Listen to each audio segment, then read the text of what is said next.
right, happy Tuesday. Welcome back to another live edition of Behind the Point Spread. I'm Travis Justice. I'll be one of your three co-hosts tonight. Of course, this is a fully interactive show. If you're watching on YouTube or Facebook or Twitter or LinkedIn, you have the comment section. If you have a question for Dr. Rob or Scott Spreitzer, feel free to write it in the comment section. However, we have a better way for you to contact us, and that is by going to your phone and picking up right now, calling 402-543-5556. That's 402-543-5556.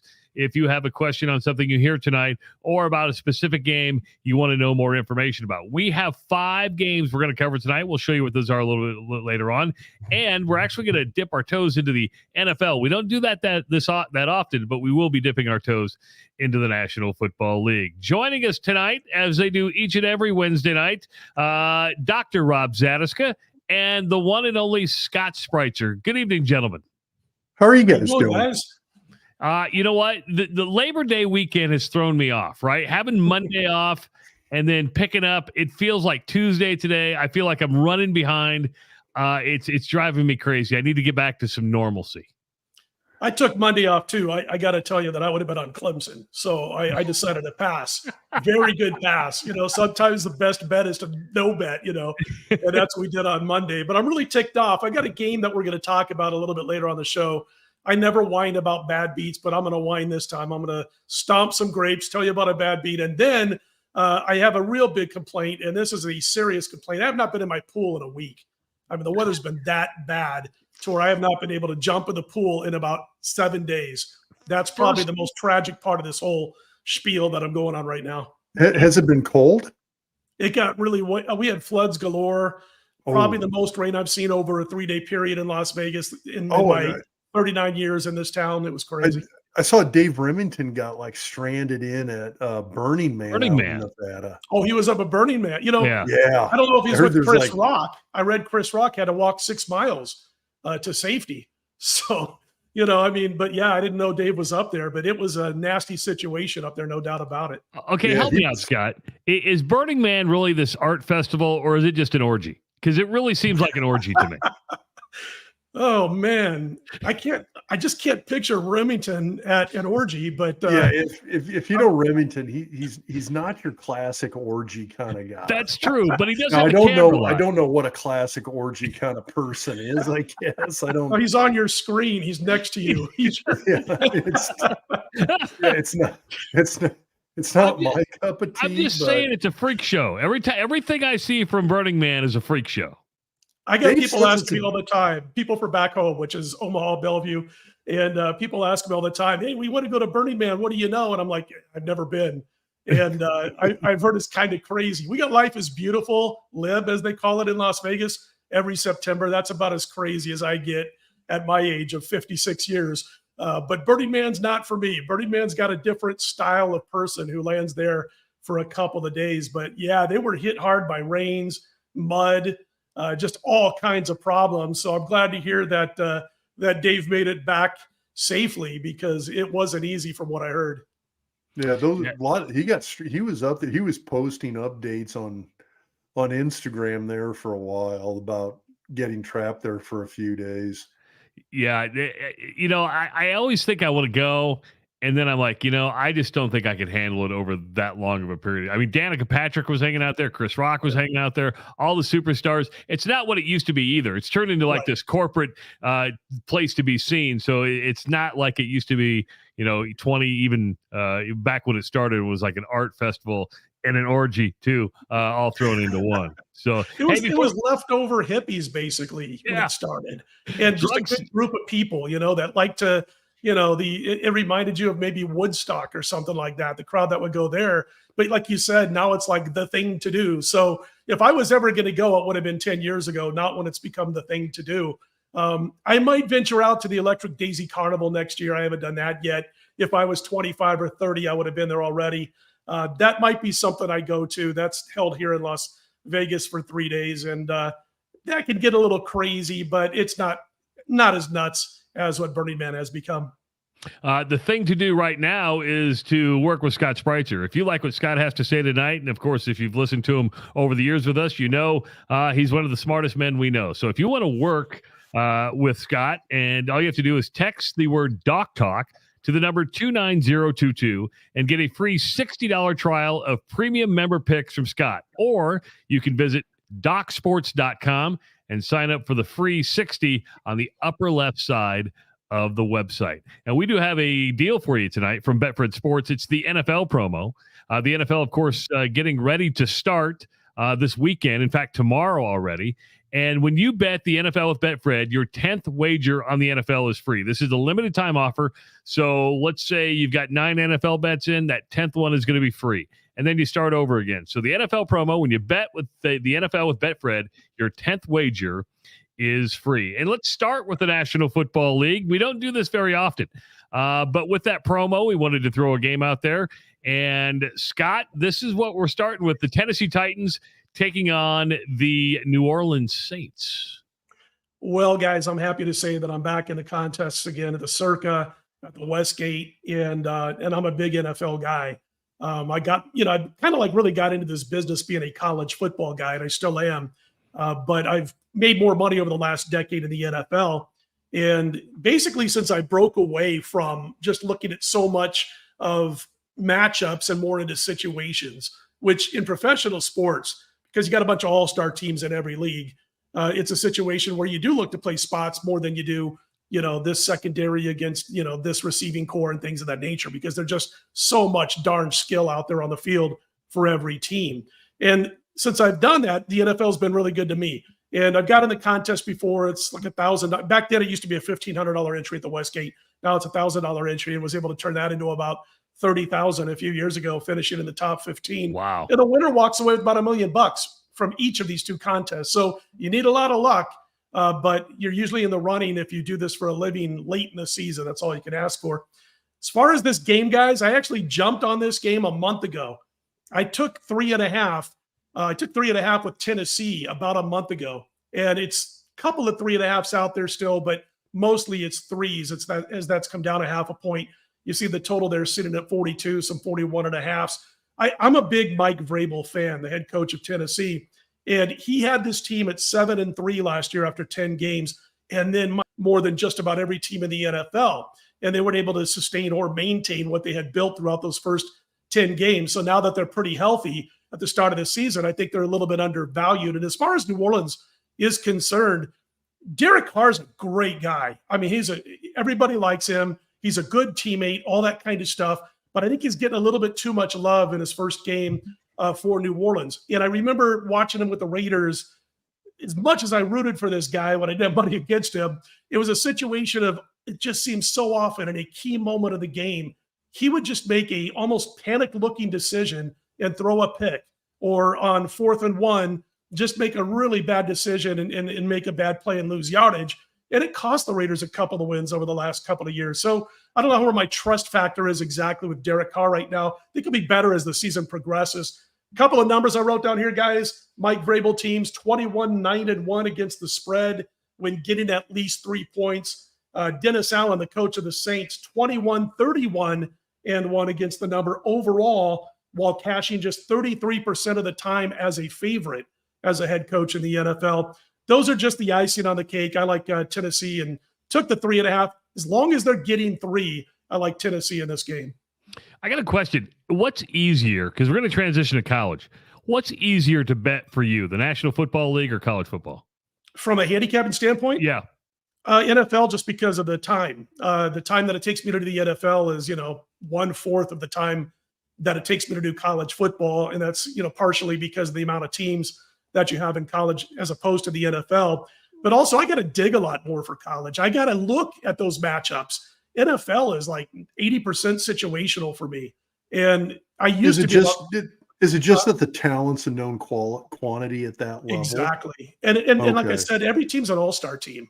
Yeah, it's just like the NBA, the WNBA. I mean, all those teams in professional sports are all college football all-star teams. And so there's not that huge difference between a receiving core for Tennessee and a defensive backfield for New Orleans. You can't really quantify a big, like I can put power ratings on the NFL. I don't even really do power ratings on the NFL. And I stopped a few years ago because the teams are so close when it comes to the overall skill. And it really comes down to which team is better at paying attention to details, which coach might be better when it comes to play calling in certain spots that kind of drives that confidence into his team under any situation where maybe the other head coach is young or inexperienced or doesn't have that ability.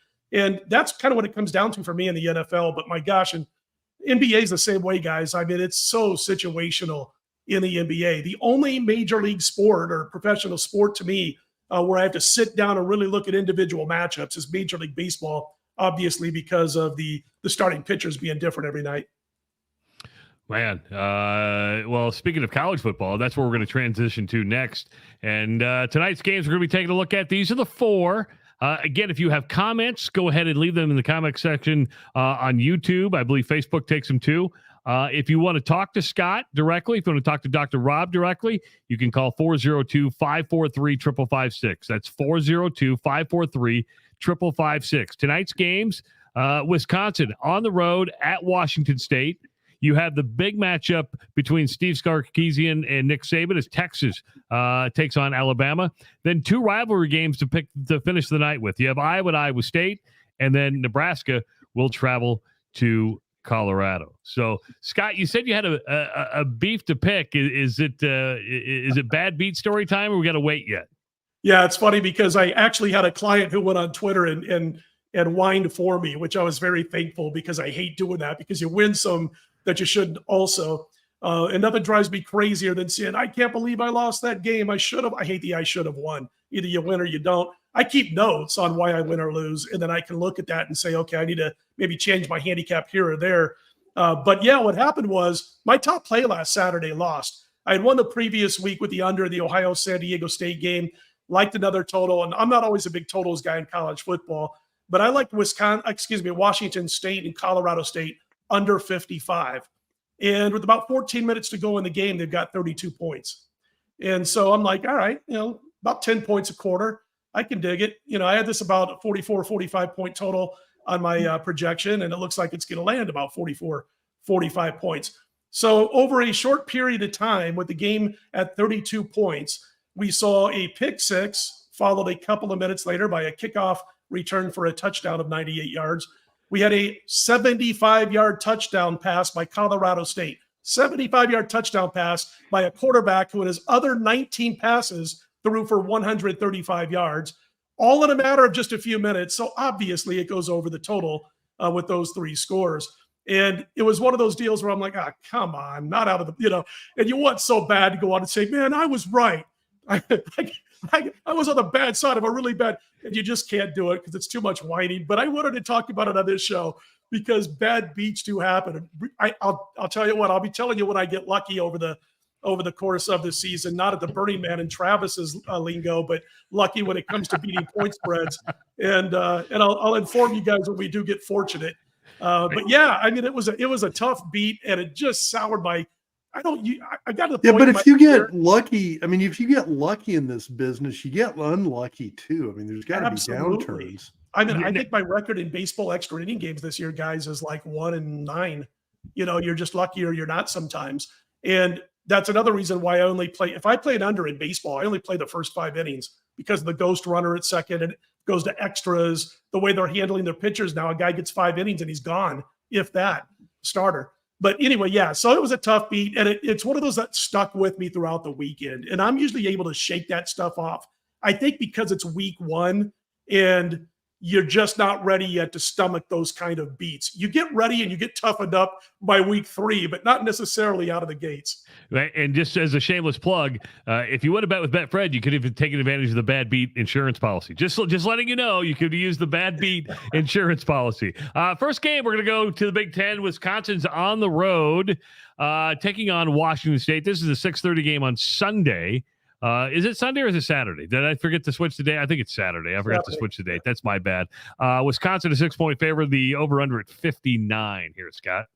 Yeah, we didn't see that Phil Longo offense last week, really, for Wisconsin. We saw a lot of running again. I mean, we saw a Badger offense maybe throwing the ball a little bit more than they would have in the past, but they still ran the ball several times. I think it was 40 out of 71 plays and they gained over 300 yards rushing the football. Something I saw out of Mordecai last week, guys. I know he's supposed to be that guy that, learns this Phil Longo offense really fast, and they start, I was going to say Air Coryell, but I guess it's called Dairy Raid in Madison.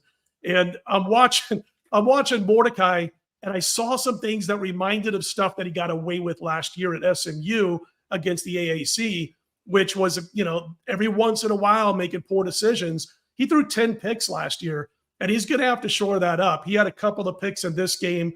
He looked to make a bad decision in that pass offense from time to time. I'm going to chalk it up mostly to the fact that he's in a new environment. He's got Phil Longo's offense that he's learning behind an offense that would much rather run the football. So I'm looking at some of their numbers last week. Of course, you got the 2 running back system, including Allen, who had the huge game running the football last week for Wisconsin. Last year, these two teams hooked up. I took the points with Washington State. They were a 17-point dog in last year's meeting. You guys will recall they won that game outright. And I think that's about the time we started predicting a coaching change in Madison. It happened like the very next week, like the following Monday. You were Scottradamus on that because you called it, man. Yeah. And so we saw the coaching change. But, last year's game, it wasn't so fortunate that Washington State covered. They were always in the game. They were fortunate to win outright as a 17.5-point dog. They had 10 first downs. The Badgers had 22 in a very easy offense, maybe not to stop, but to prepare for when you talked about the Badgers offense last year. So they get out first down 22-10. Wisconsin outgained them 401-253 in that game. The problem with this game with Washington State, besides the fact there are a few holdovers from last year's Wisconsin team that'll be thinking revenge, although the coaches are different. The problem with me is that they can't run the football. It's Cam Ward, a very fine quarterback for Wazoo, or nothing else. And, like last week, he had 13 carries. The next guy on Washington State's offense, or the next most carries, was 7 out of one of their running backs. So I like Wisconsin to be able to slow down the Washington State offense a bit. They held them to 250 last year, and Cam Ward was part of that team. As far as a total, I kind of like a little bit more.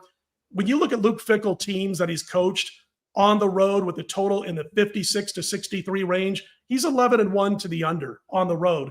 And I think you're going to see a lower scoring game that doesn't quite get to that number of 59. Wow, you're going with the under. Would you? Has Wisconsin? Did I hear a stat? And correct me if I'm wrong. Did I hear a stat that Wisconsin on the road against Power 5 teams, non-conference, is not? They've struggled. Yeah, I don't have exact numbers on me, but yeah, it's I don't like to lay a lot of points with this team when they go on the road against Power 5 teams. And again, Washington State, they can surprise again. Cam Ward's a heck of a quarterback. That guy can throw all over the field. He can throw long. The one thing about bringing Phil Longo to this team is that I think he had more pass completions or attempts of more than 25 yards at his old job in one season than Wisconsin had like in the previous 3 or 4 seasons combined. The problem was last week, I didn't see Mordecai enough out of him to make me think that they're ready to flip the switch and become that, Dairy Raid offense that we all heard about in the offseason. Yeah, I'm going to pay attention to Oregon State and Washington State closely this year, just because of the us against the world, have something to prove, belong in a Power 5, because they're going to fall down to the Mountain West because there's nowhere else to go for those two teams, and they're going to be wanting to make a statement. Whether they can still remains to be seen. Well, Oregon State, I mean, I think they're a hell of a different animal than Washington State, though. I would agree, but they're in the same boat right now. Yeah. I get that. They got an established offensive line that's really good, and they got Clemson's quarterback. I mean, and they look good in week 1. So they really did. And they're not trying to restart with a new coach. Like, well, not so much Washington State. I guess I'm thinking Wisconsin on that one, but I just think they're a little bit of a different animal than Washington State, trying to put them into the same boat. And Dabble might have wanted to keep that quarterback that now resides in Corvallis. In hindsight. So true. Our second game is really the feature of the weekend. This is Texas at Alabama. It's Saturday, 6 o'clock on ESPN. Bama, 7-point favorite. The over-under at 54.5. Scott, I would have thought this is where like everybody was going to in college football as far as betting goes. You would have thought, and it's not. And it's the Colorado-Nebraska game, getting more money placed on that football game than any other college football game as we speak. In fact, I saw one book earlier today outside of the state of Nevada that was saying that they had more money on Colorado than any NFL team so far for this week's games, which is crazy. That wasn't a big deep pocket book that takes all kinds of serious sharp money. But again, it's just telling you the popularity that Deion Sanders is bringing to the college football game. I'd love to say Nebraska's 50% of that money coming in, but it's certainly not. It's because of Deion, and folks are hammering that football team in their games for 2 weeks now. But what I should have mentioned earlier with that Wisconsin game. Wisconsin about a 9-point power rating favorite over Washington State if the game is played on a neutral field, so folks can start their capping from there. As far as this game, Alabama is, they're 5 points better in their power ratings than Alabama on a neutral field. And then, of course, Alabama being the home team at this one, so to speak. And if you look at what's gone on so far, they've been as high as an 8-point favorite. They've been as low as 7, as you see there. A lot of 7s out there now, a couple of 7.5s. I'd say about 90% of the books now at 7. Total's been bouncing all over the place. I've seen a low of 52.5 this week and a high of 57.5. Right now, most of the books, including Betfred, at 54.5. So as I kind of hammer this out, handicap this game, last year's game was an absolute miracle. If you guys watched that game, that Bama was. How much did that game play into this? I think it had a little bit to do with that number. I really do, because I think that you give Alabama more than 2 points or 3 points for home field. And I just mentioned that most legit power ratings have Bama a 5-point favorite on a neutral field over Texas. So, I don't rate every college football team as having a home field advantage of 3. Bama's got a serious home field advantage, and I would make that more of a 5. So if you're looking at power ratings plus my home field advantage, you're looking at about a 9.5 to 10-point spread. But also you got Quinn Ewers, who last year, guys, before he got hurt, he was going right through the Alabama defense he was 9 for 12. Yeah. He had a $134 through the air. He was not being harassed at all. He was escaping any pressure, finding guys downfield. And one thing about Bama's secondary, their defensive front, spectacular. Their secondary's banged up, and I know when you say Nick Saban, you're just talking about there's another 5-star who's a second string who's waiting to fill in that next spot. But they're banged up in the defensive backfield. And I think, as long as Ewers can stay healthy, that he's going to be able to exploit some of that. The defensive back, he's got an incredible room as far as wide receivers are concerned. That wideout room is top notch at Texas. So I'm looking at kind of what happened last year. And I also noticed that last year's total closed 64.5. So basically you're talking about another 10 points higher than this total. And I get some of that because you got a new quarterback for Alabama, some new faces on the offense for the Alabama Crimson Tide. I think these teams are going to trade points a bit. I like it over 54.5. And again, it's been anywhere from 57.5 to 52.5. And at 54.5, I think it's an over. I think we see some points piled up again in this game. Do you like Alabama to win outright? I do. I lean towards Bama at 7 or less. So I haven't played that yet. If I sneak in on this one, I might end up having to play Alabama and lead a 7. I would say right now I'm 70-30 that I'm just going to play the total. But at 7 or less, I think Bama's the side. I want more than 7 if I'm going to take Texas in this game. Now, if you look right behind me, you've got the Iowa State over here, and Iowa there, and the Hawk without the beak. You got the Cy-Hawk matchup this week. Interesting, Scott, because Iowa had a great first quarter with Cade McNamara, and then the offense dropped off the face of the earth in the second, third, and fourth quarters. Iowa State easily beat Northern Iowa. However, it only ran 45 plays, 250 yards of total offense, but still was able to score 24 offensive points, which was kind of shocking to me. Here, a lot of people are going to point towards, and I'm going to be honest, before we get into the game, when you guys watched football last week, I talked about this on my radio show today. I didn't notice the new clock rules. It didn't affect me at all. And I know Chip Kelly bitched about it. Some other coaches have said something. And I know when you're not getting your set amount of plays in, but as a fan, I didn't notice it. I didn't notice it at all. Did you guys? I did, but only in the sense that it seemed like commercials were constant. I would agree with you there. They filled that time with commercials, and it was that was annoying as hell to me. Yeah, I agree. It was like the viewing of the game, or whatever you want to call, I don't know if aesthetics are the right word, but the viewing of the game was not as fun as it usually is because it felt like every other, play I was watching a commercial. I didn't notice a big difference in play calling. I mean, Colorado TCU still combined for a busload of plays.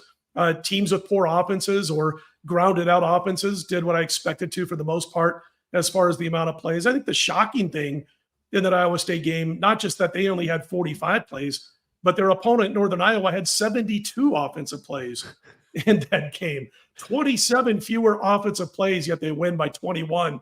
And I know only 23 of those points were scored by the offense in that game. And by the way, this power rating on this game, even though Iowa struggled over the final 3+ quarters on offense, they are still about a 6.5 point neutral site favorite as far as the power rating is concerned. So you see 4 there. We've seen some 3.5s. It's about where it should be in this game. The total sitting at 36.5. The power rating for the Hawkeyes dropped 1.5 points. And believe it or not, the power rating for the Cyclones, despite a 21-point win, dropped about 2 points. Really? And the one thing that the Cyclones can say, though, is we took on a top 20 FCS team program. And Iowa played a badly rebuilding Utah State team.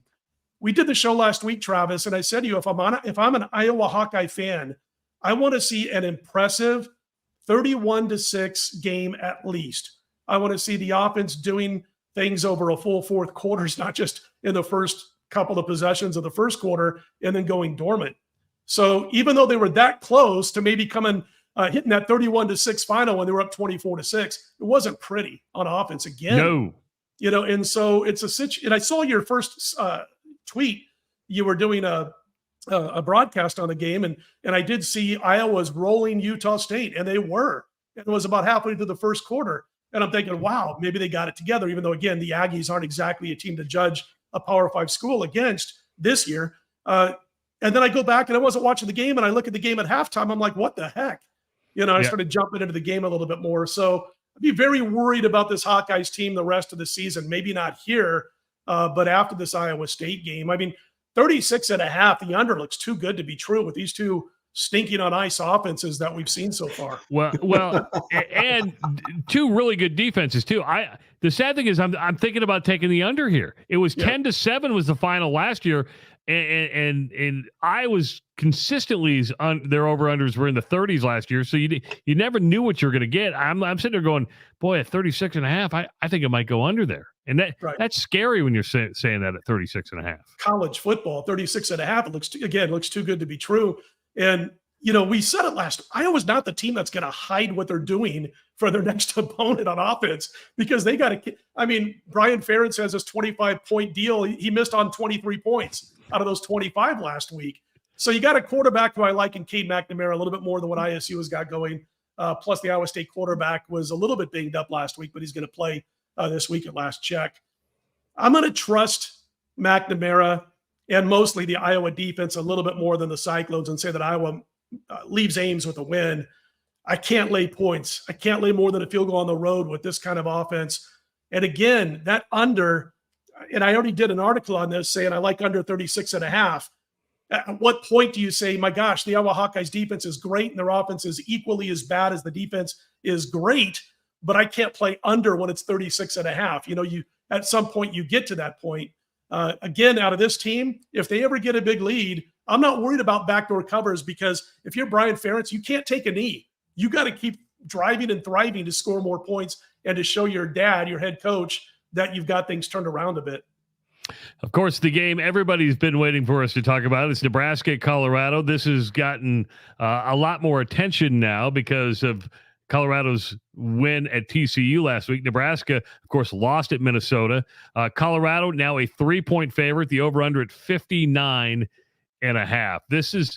This has just been crazy. After Deion won last week, and by the way, I was openly rooting for him. I'm probably in the minority.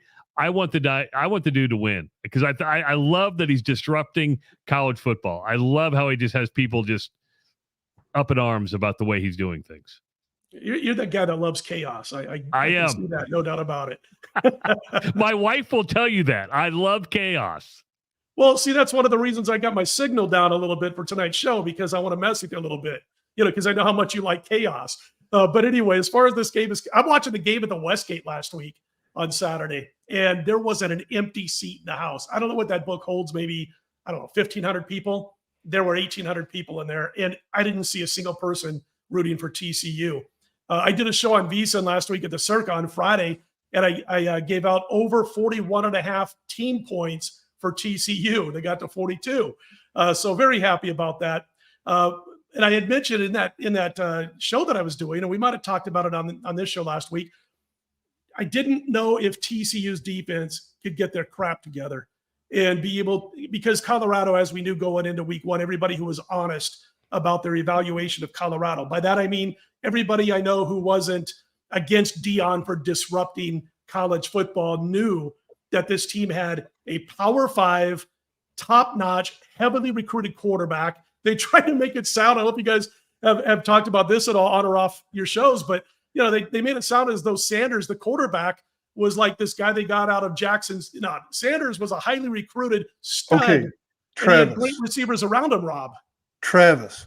Yes. What did we talk about? What did I say on the podcast? So Rob talked about this in the latest edition of the Doc Talk podcast, which you can check out episode 17 on our YouTube channel. Rob's like, Deion wants to sell all these kids as HBCU, guys, but Shedeur would have been playing at Florida State if Dad wasn't coaching it. He decommitted from Florida State to go to Jackson State. The kid's a Power 5 kid, and I think so many people have lost that.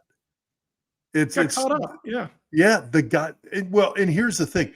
He was a Power 5 kid coming out of high school, and he tore it up at Jackson State. I mean, in Deion, the last 2 years, he's 23-3 as a head. Yeah. Well, now he's 24-3 as a head coach over the last 3 years.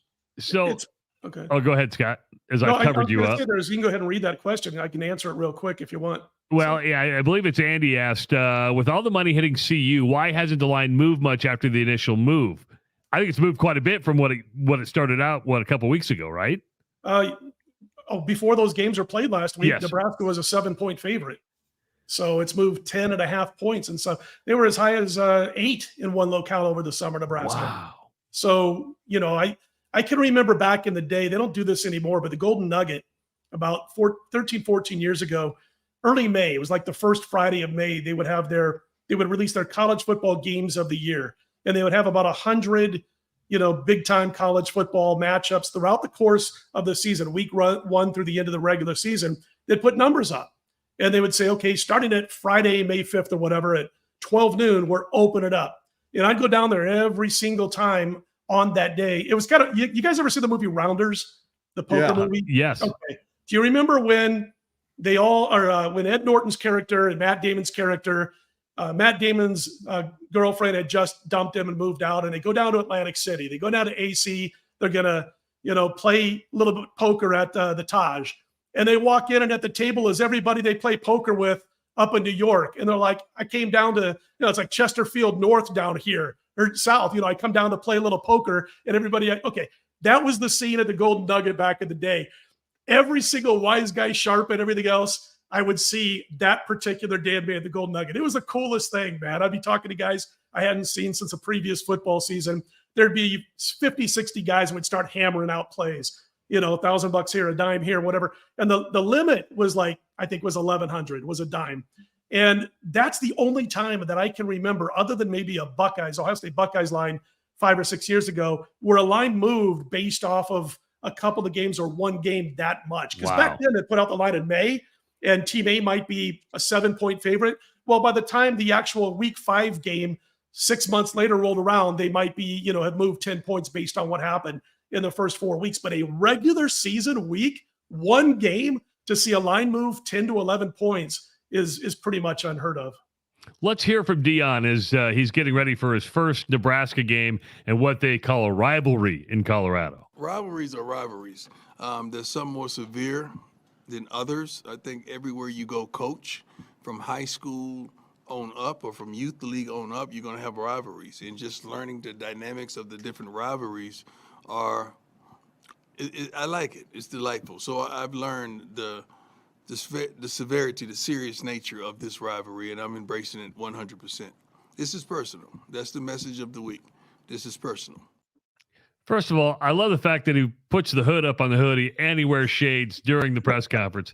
But I'm trying to figure out why this is personal, because he has no connection to Nebraska whatsoever. Okay, I love that. But how is it personal? It's the point that he's trying to make is that he's basically saying, I buy into the rivalry. Okay. That's all he's saying, is that he understands that Nebraska and Colorado hate each other's guts. And he's basically coming out and saying, okay, you know what? These two teams don't like each other. The fan bases don't like each other. Fair enough. I'm buying in. I love that. Okay, you That's explained a good it. thing. I see. I took it completely different, and you've explained it. I mean, yeah. Now, does he have any relationship to that? No. And that's fine. I like the fact that when you see a guy like this, where he's going to stand up and say, okay, here's a rivalry that goes back to probably, as much as McCartney wanted it to be a rivalry back in the early to mid 1980s, it's you got something going back 40 plus years here. Mm-hmm. And Deion comes in year one, week 2, and he's saying, yeah, let's embrace this. Okay. Let's let this be a deal. Let's let the fans get involved. Let's let the players get involved. Let's let everybody hate each other's guts. I mean, that sounds negative when I say it, but I mean, that's the stuff that makes college football fun. And he's buying in to a rivalry that he walked into and has no experience with, and he's saying, fair enough, I'll buy in. See, Scott, that's why he's smart. That's why he's a doctor. That's why he's got the DR in front of him, because he can explain things. But I agree. I mean, it's like, when's the last time we saw a college coach this cocky? And I mean that in a good way. I'm not saying that in a negative way. Barry Switzer, I mean, at OU, I mean, when was the last, could you imagine Tom Osborne in 1994 or 5, Rob, when you were on the team showing up in a hoodie and sunglasses? No, but that's the thing is, I mean, you look at Switzer, it's kind of the whole thing. You wait long enough, tragedy becomes a comedy. Yeah. You talk to any Husker fan now who is alive from 1969 onward, or was at least following Husker football from that time period onward. Everybody loves Barry. You will I would argue that Barry Switzer he might have stronger fans in Nebraska than he does in Oklahoma. And I think the reason is, Rob, because Dr. Tom has embraced Barry and showed that they're friends. Okay, those two guys were friends back in the 1980s. I get it. They got along. They were friends back then. It's an understanding of what makes great rivalries great. And somebody like Deion makes this great. It's, if you look at Deion and you look at what he's done and you go back and take a very objective view at what he did at Jackson State and then what he's done in, 1 week. I mean, that it's not a big sample size. Let's be honest here. But the fact that he's come to Colorado, he flipped a roster, he brought his kid who, I mean, I've been saying this for a couple of weeks now. We said it we talked about it on the podcast last week. The kid is the kid was a 4-star recruit coming out of high school who was committed to a good Power 5 program, had multiple Power 5 offers. And he went to Jackson State, lit it up there. Now he's at Colorado. There's no reason to think why he wouldn't light it up at Colorado as well. Especially against a defense like TCU. I mean, that was a little suspect. I'll give you that. Oh, by the way, I gotta give you guys a couple of quick notes here. And I'm not going to say that this makes Nebraska, gives them a better chance to win. TCU's defense has now allowed 155 points in its last 3 games, 52 points per game, 561 yards per game, 6.7 yards per play, 10 touchdown passes. They've only picked off 2. They got 2 picks in their last 110 pass attempts against. They're picking off less than 2% of all passes thrown against them this secondary. And they gave up over 5 yards per carry combined to Georgia and Michigan. So I don't want to take away too much from Colorado and what Deion and his kid has done. That was not a test last week. TCU stinks. They have no defense. So listen to this. I don't know if you guys can hear it. I don't have the video of it, but I have the audio. Hopefully you can hear it. This is TCU linebacker Cody Hodges, or Johnny Hodges, rather, today, in one of the most classic sound bites about his own team that really just tells me he's a hell of a leader. Hopefully you guys can hear this. I guess you can say it's a wake-up call. I don't know how losing in the national championship by 60 isn't a wake-up call, but right now we're definitely the laughing stock of college football, having 22 missed tackles, having who knows how many missed assignments, making our defensive coordinator look awful, just making his defense look like it's a childhood kid's defense and him getting all this slack. So if it's not a wake-up call, then I don't know what it is. Could you guys hear that? Yes. Yeah. That's brutal honesty from a player, man. I mean, the laughing stock of college football. I like what he said, making our defensive coordinator look bad. I love that. Player putting it on their shoulders. That's a kid. Yeah, that's a kid stepping up right there, which kudos for him. But, it does underscore the fact that, that is not a good defense. I mean, I would never go back and rest on that as the reason that if Nebraska loses to Colorado, I don't go back and rest upon that at all. But it's, Colorado's got some work to do. They've got some shoring up that they're going to have to do as well, too. Special teams, defense. Exactly, in terms of turning this around. But the fact of the matter is that they're a dangerous team. And they're a team that's going to do some damage this year. So that danger could come in the offense, obviously. And last week, Nebraska played Minnesota. The tempo against Colorado is going to be much different than what the Huskers saw against the Gophers. And Matt Rule is aware of what that tempo is going to be. We've been practicing versus tempo all training camp because it's a good way to practice, right? On defense, it's a good way to prepare. It's a good way to get in shape. The things that we teach, tracking the near hip, all the different fundamentals that we believe in, they show up in these games, right? What has a tendency to happen is when it goes that fast, guys start to get sloppy. And this, for our guys, they're going to have to make this football. This has to be football. This can't be about tempo. This can't be about altitude. This can't be about playing a ranked opponent or being on the road. It just has to be football. And if we do that, that's what we've done all training camp. We'll have a chance. All right, talk me off a ledge here, guys, or at least you're going to say I'm smart.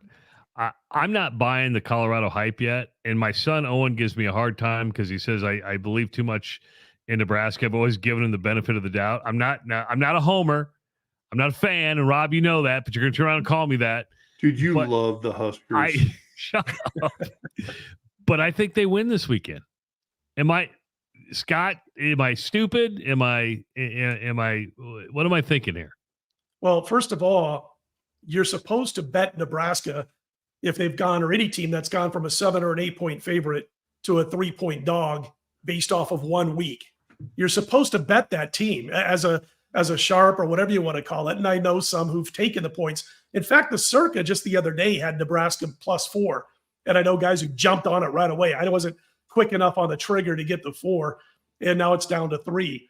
So you're supposed to, it's just a matter of, you got to have a good quarterback who can throw the ball from time to time. We don't need Jeff Sims to throw the ball 25, 30 times. But when he does throw it, he's got to, oh my gosh, look at more than one receiver, big guy. This guy's a physical beast. He hit the genetic lottery. But I don't like the way he stares down his receivers, and Minnesota caught on to it late in the game. They knew where it was coming. They didn't have to. Anyway, I was going to say real quick, here's a real cool number that I found on Jeff Sims. This is I would never have this guy throw in the opening quarter. And here's why. I went back after last week's game and I was looking at all his stats and numbers. Wait, hold on, Scott. Huh? That's like the quote of the week here, where you're like, I would not have this guy throw in the opening quarter. That's brutal, dude. I don't mean to be mean, but the stats back me up. I went back and looked at his 3 seasons at Tech and his 1 game at Nebraska. And here's what I found. Okay, first of all, we know 31 touchdown passes, 26 picks in his college career. But check this out. Career first half numbers, 12 touchdowns, 19 interceptions. Second half in his career, he's got 19 touchdowns and 7 picks. That's his, and I hope you guys are hearing this because it looks like I froze up. No, you didn't. You're good. You were fine. So anyway, 12 first half touchdowns, 19 first half interceptions. Second half touchdown to INT ratio in his career is 19-7. First quarter, taking it one step further. You know about me in subsets. I see an angle or a trend. I'm digging deeper. First quarter, Jeff Sims in his career, 6 touchdown passes, 12 interceptions. That's it. So this guy's going to run the football, and I'm going to hand the ball off to my fullback and running back, and I'm going to probably throw another Osborne play out there if I want him to throw a pass in the first quarter. And, let him dribble it twice if that's how he gets his rhythm when he threw that touchdown pass, whatever he needs. But stay away from typical pass calls until this guy gets it going. I don't know what else. I mean, 19-7 touchdown to INT ratio in the second half throughout his career. That is a pretty darn good touchdown to INT ratio. That's better than 2. It's almost 3-1. Most college quarterbacks would take that over their entire career, over an entire game. So I looked at that and I said, all right, don't throw the football in the first quarter. Stay out of trouble. And also the problem is with throwing the football too much in this game is I believe you still got the guard playing left tackle. And it was kind of tough last week to watch. Minnesota's offense isn't any good. So how good is Nebraska's defense? They were better than last year. They played that 335. I like the way they played, although they need a better pass rush, a more consistent, I guess, pass rush. But Minnesota's offense, that was nothing to brag about either. So we're talking about Colorado piling up yardage and points against a bad TCU defense. I like what I saw out of the Black Shirts, but they also played against a weak offense. And it all is going to come together this week in Boulder, and we're going to find out which team benefited the most from going up against a unit that wasn't too hot the previous week. Good stuff. I'd like to use Rob. He goes back and finds the subsets of the subset of the subset. And when you can break down the first quarter action, I hope Matt Rule's watching this tonight, because what Scott just said is don't throw the football in the first quarter. In fact, don't even throw in the first half.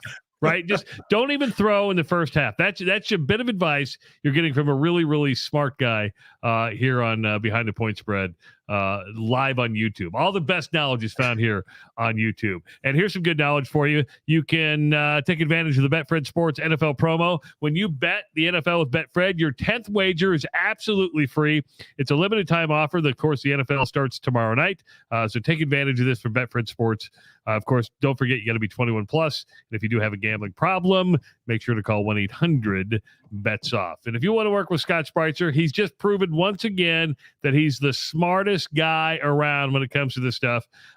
Text the word Doc Talk. Again, text the word Doc Talk to the number 29022 and get a free $60 trial of premium member picks from Scott. Or you can visit DocSports.com and sign up for the free 60 on the upper left side of the website. Any other good knowledge you got to drop on us, Scott? Because you've come with big numbers tonight. Yeah, it's one of those things again where you've got a week 2 in the college football ranks, week 1 in the NFL, and I just tell people just don't go crazy that first week. I lost last week, by the way, and I want everybody to know that, because I will come on here at times and say, hey, we went 5-0 last week. I did not win last week, and it was not fun. And it started with that total I was whining about earlier. That still got me. It's still in the back of my mind. By the way, 3-0 last week, baby. I'm just gonna say I'm gonna call you probably tomorrow afternoon. We're gonna get your plays because you swept the board. Here's the deal. I was sitting in the studio getting ready to leave. I was almost done with my show, and there were some night games. I'm like, I just flip on the app, the Betfred Sports app. I'm like, Tulane -6 at home. I like that. Then I went, Rutgers -6 against Northwestern. They're at home, and that's going to suck. And then I got the that's going to suck. Then I got the Penn State West Virginia total at 49. As soon as I placed the bet, it went up to 51. So I had a 2-point cushion at that point. I got home. I told my wife, I said, I can take you to dinner. I won $75 total.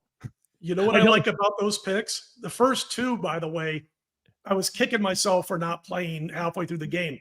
That was sharp-ass stuff, Mr. Justice, because the sexy dog of the week last week was South Alabama, and you had Tulane, and you got that. That was the sexy bet of the week, And I'm sitting there with a buddy of mine on Friday going, we ought to add Tulane. We ought to add Tulane. We didn't, of course. And then what was the other side you mentioned? I did Rutgers Northwestern. And the end game, I got Rutgers at -6. The end game, after they scored first, went up to -19. I'm like, God, I'm glad I got this at -6. Graciano brings discipline, and Northwestern went through all that crap. And there was one more game, those two games. So you were on two games that were very sharp that you played. It wasn't luck. And then the total, anybody bets an under, they're sharper than the average bear, because most casual bettors and fans of the game love to play overs. They love a high scoring game. I hit and then the other one that I'm kicking myself right now for not having bet was Virginia Tech and revenge over Old Dom. I don't know what I was thinking to not play that. And again, I'm not going to, this isn't going to be an every week thing where I come on and say, I should have done this. I should have done that. Woulda, coulda, shoulda. But in week one, I have to say that, because that was a perfect spot for Old Dom to get knocked off after beating Zatechka last year. But sharp stuff by you, man. I really love those two sides, especially, man, that you had us. And again, everybody was touting South Alabama last week. So smart move, dude. I try to be smart. Nobody ever calls me smart on the show. Dr. Rob and you are the smart ones. I never get called smart, so I got to take it where I can get it. Gentlemen, Scott, we went 51 minutes tonight. 51. We're going to turn this into an hour show, Rob. I'm trying to keep my mouth shut. We can just keep going and going and going. Guys, thank you so much. We're going to be back next Wednesday, 8 o'clock Central Time. If you, again, take advantage of Scott's deal, text, what is it? I got to get to it. What is it? It is text the word Doc Talk to the number 29022 and get a free $60 trial of premium member picks from Scott Spreitzer. For Scott Spreitzer and Dr. Rob Zatechka, I'm Travis Justice. We will talk to you next week on Behind the Point Spread, brought to you by Betfred Sports.